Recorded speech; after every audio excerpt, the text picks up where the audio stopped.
Bom, vou falar agora sobre uma iniciativa bastante importante que tem a ver com mulheres. O Instituto Vladimir Herzog inicia processo formativo de educação em direitos humanos para o fortalecimento coletivo de mulheres nos territórios. Essa iniciativa acontece desde 2018 atuação e o objetivo é o enfrentamento das violências ódio que a gente tem visto aí nos últimos anos. A gente vai conversar sobre esse assunto com a Lídia Maria de Lima, pedagoga, comunicadora, teóloga, psicopedagoga, mestre em ciências da religião, pesquisa, educação, negritude e religião. Também escreve para crianças. Atualmente faz parte da área de educação e direitos humanos do Instituto Vladimir Herzog, onde é a supervisora pedagógica. Olá, Lídia, bom dia, seja bem-vinda. Bom dia, Marilu. Bom dia a todos que nos ouvem também. É um prazer estar com vocês. Prazer é o nosso, Lídia. Bom, vamos falar aqui sobre essa iniciativa, né? Em quais territórios essa etapa, né, do Usina de Valores com mulheres está acontecendo? As turmas já estão fechadas? Como é que foram selecionadas? Muito bem. Carinhosamente, a gente tem chamado essa edição do Usina de Usina Mulheres, né?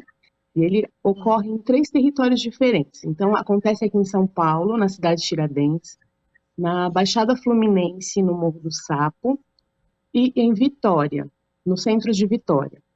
A ideia é que a gente trabalhe com grupos de 25 mulheres, né?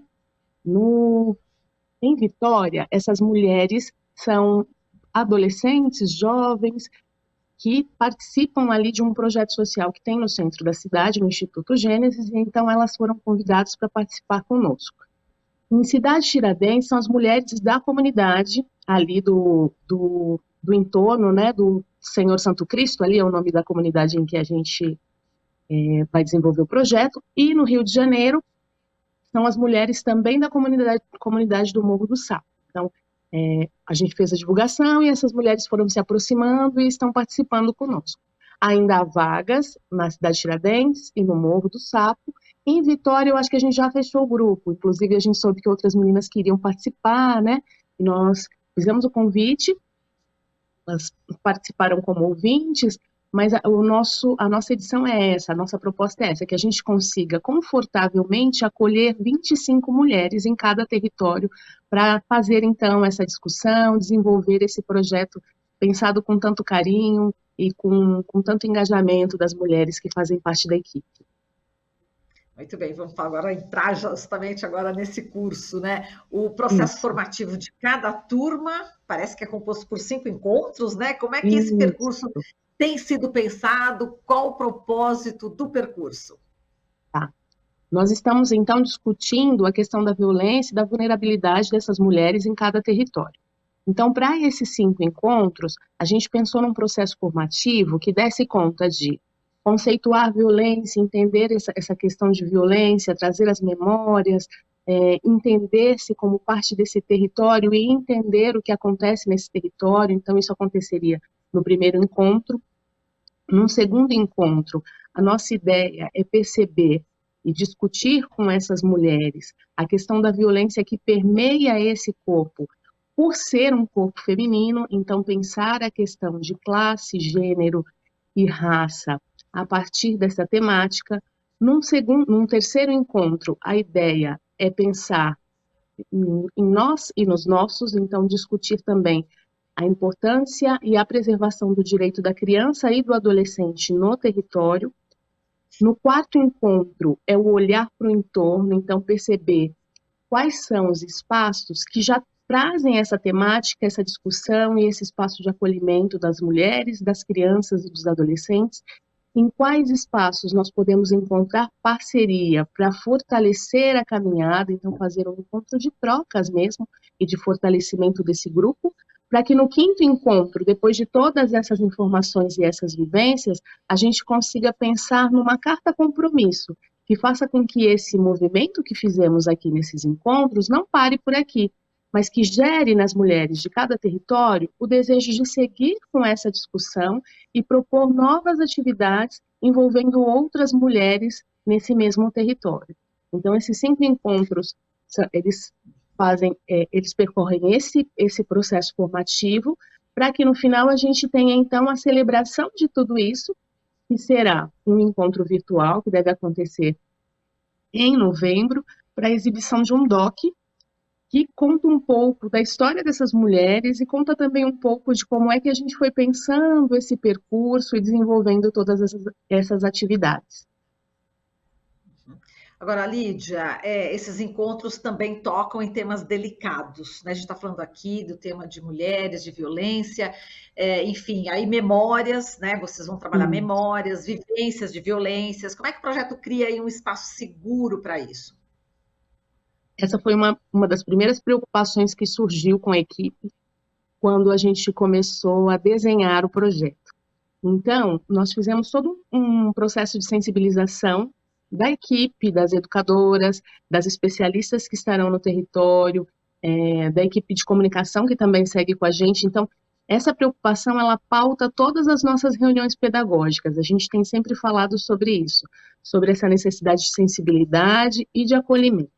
E aí, então, a nossa proposta, inclusive na estrutura de cada encontro, tem sido muito essa, de pensar num acolhimento, e aí esse acolhimento, essa chegada dessas mulheres já dá conta de criar esse ambiente seguro, prazeroso e confortável, criar um processo de sensibilização para que a gente consiga criar essa troca entre todas as participantes, aguçando essa sensibilidade, mas também aguçando o sentido de proteção e de segurança entre todas as participantes e nas educadoras que estão conduzindo aquele momento.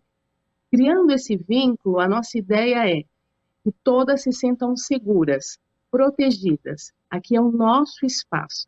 Teve uma das nossas reuniões, aconteceu uma coisa muito, muito bonita, assim, que foi perceber como é que o território também estava preocupado com essa temática. Então, em Cidade Tiradentes, a comunidade que nos acolheu, um dos líderes comunitários teve essa preocupação também. Aí ele perguntou assim, olha, nós vamos deixar essa sala aqui de apoio para vocês, então vamos criar um ambiente confortável, vamos espalhar umas almofadas, eu vou deixar uns lenços, uns chás, qualquer coisa que vocês precisarem, tem esse ambiente seguro aqui, caso alguma mulher queira uma conversa mais em particular. Então, essa preocupação, ela rolou em todos os momentos com todos os participantes do projeto, né? Como é que a gente cria esse ambiente?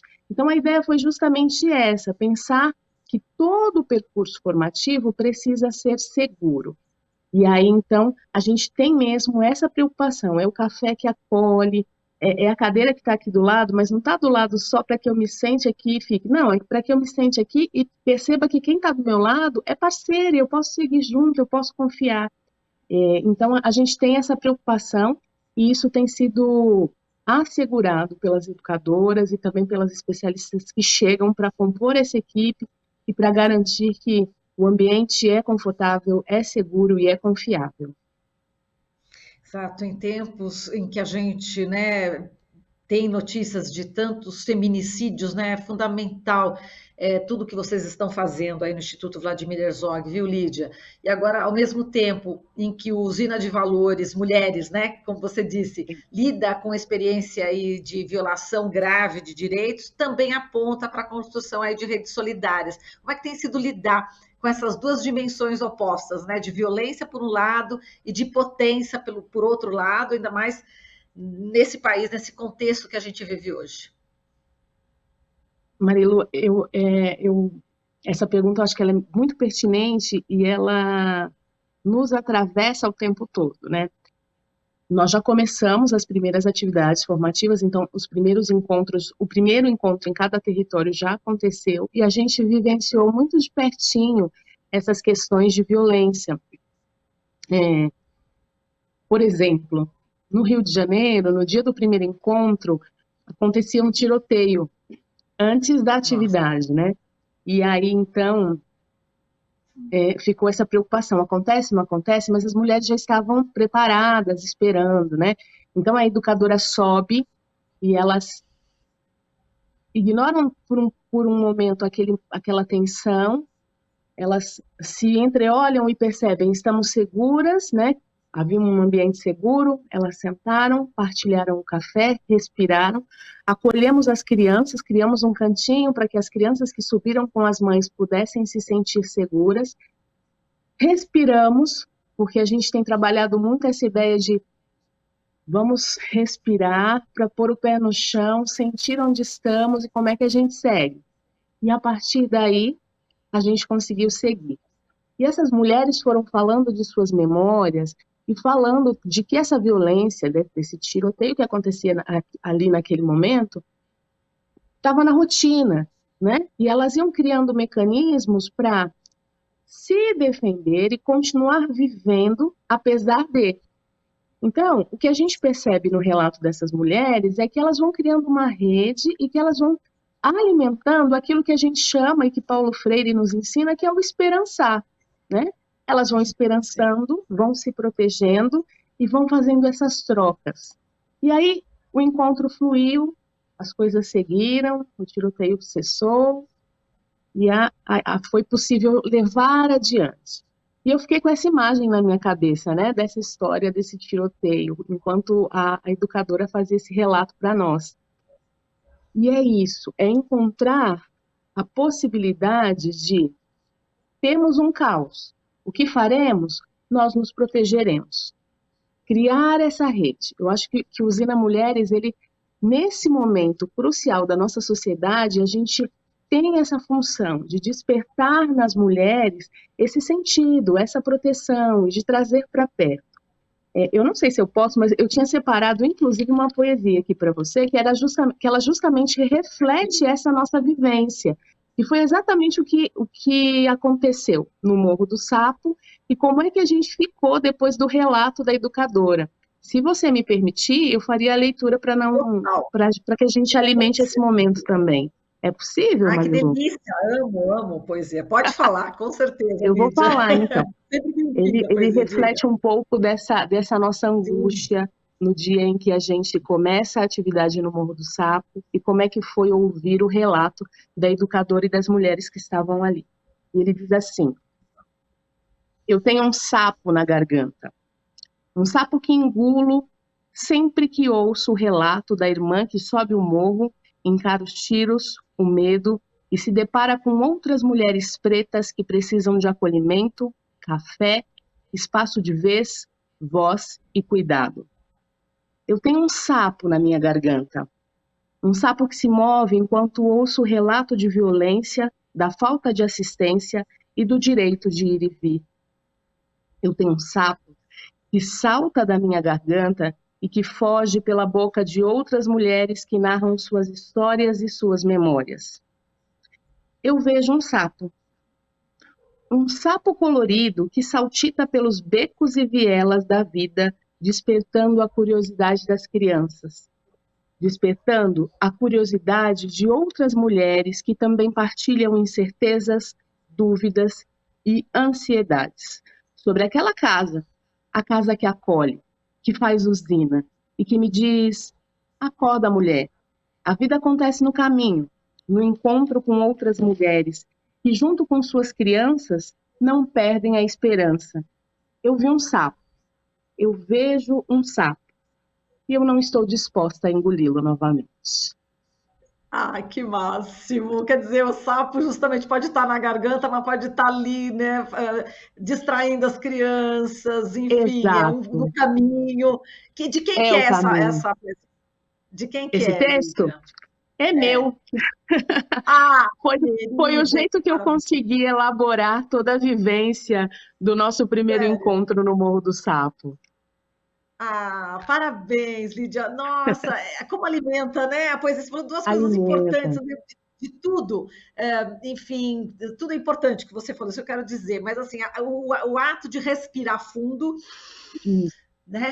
E soltar, isso é muito importante nesse momento que a gente está vivendo, porque as pessoas elas ficam com aquela tensão, a tensão, a gente está no segundo turno e tem ameaça à democracia, aquela coisa toda, né? Aquela tensão toda, exato. e a poesia, e respirar é fundamental para a gente se reequilibrar.